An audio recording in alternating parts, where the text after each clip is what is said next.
Hello,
it's Laudvekky, and thank you so much for checking out my last video on modes. I got a couple of questions like how and when do you use modes? Modes can be used as scales over individual chords, usually known as the one scale per chord method.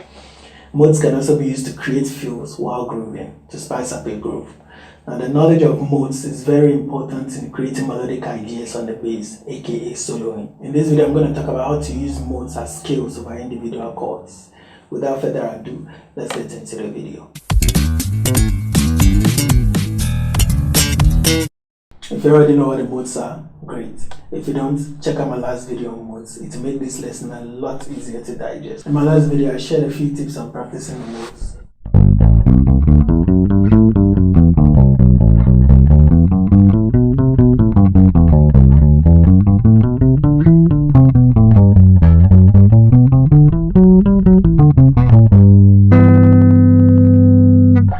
I also shared a cool hack to getting around the modes, so do check that video out. Now, the easiest way to get around this is to look at the major scale in this way: notes, chords, modes. Notes, chords, modes. Alright, so let's take a look at the major scale.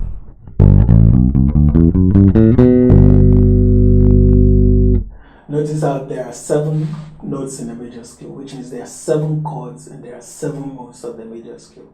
Alright, now how do you form chords? When you take a note, alright, for example, I'm in the key of G, so my G major scale. When I take the G, which is my root, and I skip the second, I play the third, I skip the fourth, and I play the fifth. Alright, there I have my G major scale. Okay, so my G, which is my root. Okay, when I skip the second, which is the A, and I play the third, which becomes the B. Alright, and I skip the fourth, which is the C, and I play the fifth, which is the D. There I have the notes of the G major scale. Alright, so when I play it on a higher register, this is the G major scale. So if you continue in similar fashion, like you skip the 6th and you play the 7th, there you have a 7th chord. So the notes of the major 7th chord become. Alright.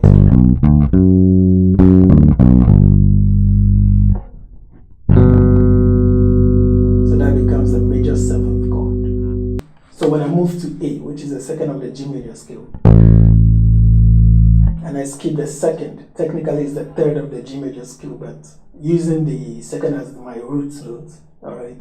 When I skip the second and I play the third, and I skip the fourth and I play the fifth. Alright. There I'm going to have the A minor scale. So up here. Alright. So similarly, if I continue and then skip the 6th and then play the 7th, then I'm going to have.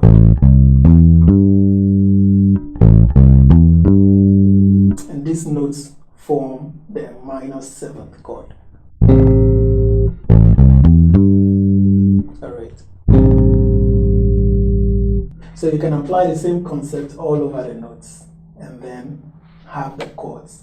So when I think notes, alright, from the G major scale, when I think notes, and then I think chord, the corresponding chord is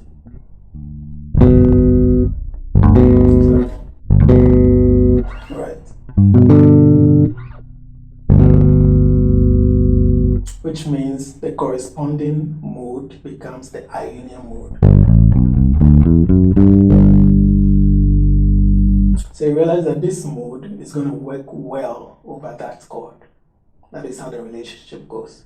So this, that.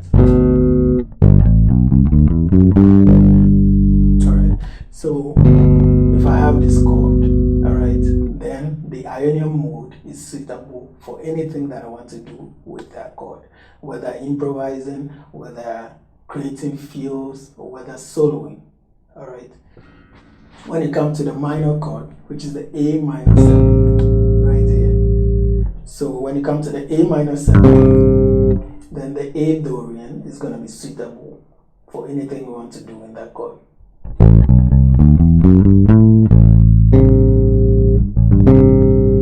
So notice how they sound nice, or they sound lively over their corresponding chords.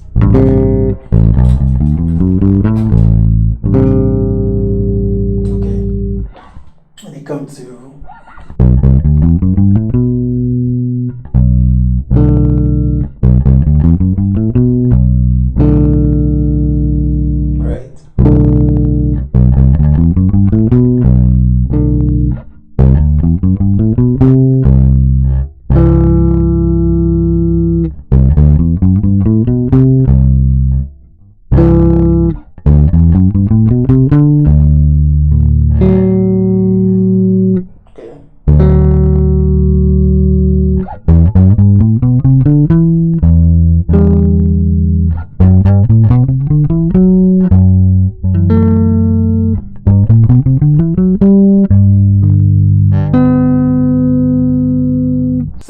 work well over a chord that they are related to. For example, if I take the E minor 7th chord,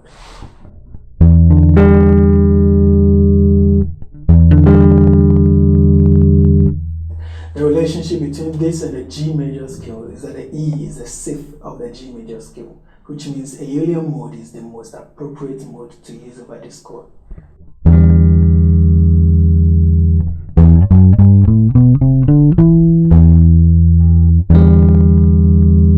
Realize that mode sounds very well in tune with the chord. Alright.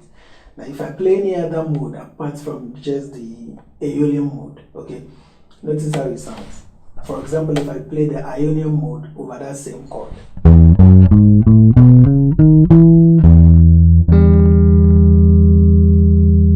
you realize it sounds out of tune with the chord. Alright.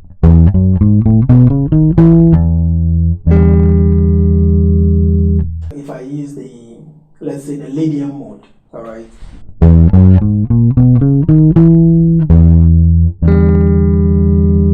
or the Misolidian,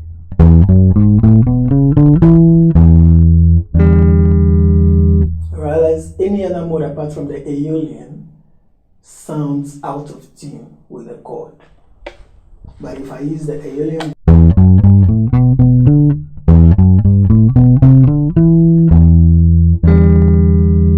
it sounds more in tune. So that's the relationship between the modes, the chords, and the notes. So this is the first part of the application of mode series. The second part is going to be on how to create fills or licks using modes. So subscribe, share, give this video a thumbs up, comment in the comment section below, and watch out for the next video.